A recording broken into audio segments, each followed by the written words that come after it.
Doctor के पास गई तो मुझे डॉक्टर ने मेरा बीपी चेक किया और जिसमें मेरा बीपी जो है वो हद से ज़्यादा डाउन हो चुका है। 80/65 चल रहा है। डॉक्टर ने कहा अगर आपने अभी ट्रीटमेंट नहीं लिया, फिर अच्छे से दवाई नहीं खाई, अपनी केयर नहीं की तो आपका बीपी और हो जा सकता है, आप डेंजर जोन में आ सकते हैं। आजकल जो है वायरल फीवर चल रहा है, जिससे ठंड लगने के साथ फीवर आने लगता है। मैं डॉक्टर के पास कल भी गई थी और उन्होंने मुझे ट्रीटमेंट अच्छे से किया था और मुझे दवाई भी दी थी। लेकिन जैसे मैंने वो दवाई खाई, मुझे मतलब जब तक दवाई का असर रहा तब तक मैं सही रही, लेकिन जैसे ही वो दवाई का असर होना खत्म हो जाता है तो मेरी तबीयत ऐसे डाउन होने लगती है और डॉक्टर ये कह रहे हैं कि तुम सो ज़्यादा रही हो, इससे तुम्हारा बीपी लो जा रहा है। लेकिन मैं सच बताऊँ तो मैं कुछ नहीं सोच रही हूँ। हाँ, कुछ टेंशन हो जाती हो गई थी, मेरे साथ कुछ चीज़ें ऐसी हुई हैं जो मेरे माइंड से नहीं निकल पाती है और मैं उन चीज़ों को ओवरलोडेड रखती हूँ और मेरे माइंड से कुछ बातें अगर मेरे साथ किसी ने गलत व्यवहार कर दिया है तो मैं इन चीज़ों को सोचती रहती हूँ और मेरे ऊपर बहुत ज़्यादा इफेक्ट पड़ता है चीज़ का कि जो कलेशबाजी होती है या फिर लड़ाई झगड़े वाली जो बातें होती है, इनसे मेरे माइंड में डिस्टर्बेंस बन जाती है और मैं वो लड़ाइयों से खुद ही झेलती रहती हूँ। मतलब मैं कह तो नहीं पाती किसी से कुछ कि तूने मेरे साथ ये किया वो किया, लेकिन होता है कि मैं उनसे अपने माइंड में अंदर ही अंदर लड़ती रहती हूँ और जिस वजह से मेरा बीपी लो वाली मेरे साथ दिक्कत आ रही है।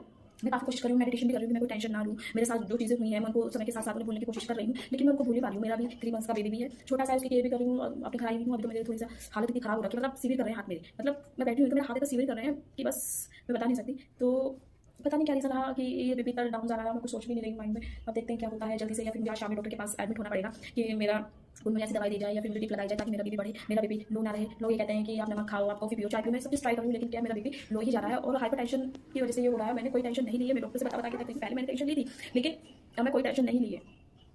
पता नहीं कुछ चीज़ें ऐसी हुई हैं जो मेरे साथ हद से ज़्यादा हुई हैं, गलत हुई हैं, जो नहीं होनी थी। मुझे ये लगता है, सामने वाले को नहीं लगता कि गलत हुआ है सही हुआ है, लेकिन मुझे लगता है कि मेरे साथ जो हुआ है वो गलत हुआ है। क्योंकि मैं किसी को ना ही कुछ कहती हूँ, मैं किसी से कोई इंटरफेयर नहीं करती किसी की लाइफ में। अगर कोई मेरी लाइफ में इंटरफेयर किया या कोई मुझे उल्टा सीधा बोले तो इस वजह से मुझे टेंशन हो जाती है। जो टेंशन होती है वो हाई लेवल की हो जाती है। बहुत चीज़ें ऐसी हुई हैं, मैं सब बताऊँगी धीरे-धीरे कि मेरे साथ क्या हुआ, क्या नहीं हुआ। और मैं जो है मैंने सिर्फ़ अपने आप से मतलब रखना सीख लिया है। मुझे किसी से कोई लेना-देना नहीं है। चाहे अपनी ज़िंदगी में कोई कुछ भी करो, लेना-देना तो मुझे पहले भी नहीं था, लेकिन कोई मेरी लाइफ में उसका मेरे साथ इंटरफेयर करे, ये चीज़ें मैं बर्दाश्त नहीं करूँगी। चाहे इसके लिए मुझे कुछ भी करना पड़े। बहुत सारी चीज़ें ऐसी होती हैं जो हम टॉलरेट कर लेते हैं, बहुत सारी चीज़ें ऐसी होती हैं जिन्हें हम टॉलरेट नहीं कर पाते। ज़िंदगी एक मिली है, सुकून से रहने दो, सुकून से रहो। सबके साथ अच्छे से रहो, जिसका मन है अच्छे से रहो, जिसका मन नहीं है अच्छे से मत रहो, लेकिन टेंशन किसी को नहीं देनी है। क्योंकि टेंशन देने से क्या होता है कि अपना माइंड खुद खराब होता रहता है, किसी का कुछ नहीं जाने वाला। मैंने ये चीज़ें देखी हैं, टेंशन लड़ाई झगड़ों से सिर्फ अपना मन ही दुखी होना है, बाकी किसी का कुछ नहीं बिगड़ने वाला। सब अपनी मौज-मस्ती में आराम से ऐश कूट रहे हैं। बस टेंशन जो हुई है वो मुझे हुई है, मेरे साथ गलत हुआ है वो मेरे साथ हुआ है, किसी की वो चीज़ को कोई दिक्कत ही नहीं है। क्या होना है, किसी को कुछ परवाह ही नहीं है। इसलिए मैंने सोचा कि टेंशन लेना बेकार है, अपना आराम से जियो, सुकून से भी नहीं जीने देते ना। कुछ लोग ऐसे होते हैं कि वो टेंशन देते रहेंगे, पिछ करते रहेंगे, पिछ करते रहेंगे, पिछ करते रहेंगे। अब मैंने सब लोगों से मतलब खत्म कर दिया, जो लोग मुझे टेंशन देते हैं, मैंने रास्ता काट लिया है। क्योंकि मैं टेंशन बर्दाश्त नहीं करूँगी, क्योंकि मैं तो वर्किंग हूँ वैसे भी। और कुछ चीज़ें ऐसी होती हैं कि जो हाई लेवल की आपको डिप्रेशन दे सकती है, जिससे इंसान मर भी सकता है। और जब अगर बीपी नहीं रहेगा तो इंसान मर ही जाएगा। बीपी तो सबसे बड़ी डेंजर होती है। मैं ट्राई कर रही हूँ, मेडिटेशन लूँ, अच्छे से दवाई लूँ और मैं कुछ ज़्यादा ना सोचूँ। अब देखते हैं डॉक्टर के पास जाएँगे, डॉक्टर क्या कहते हैं। Thank you.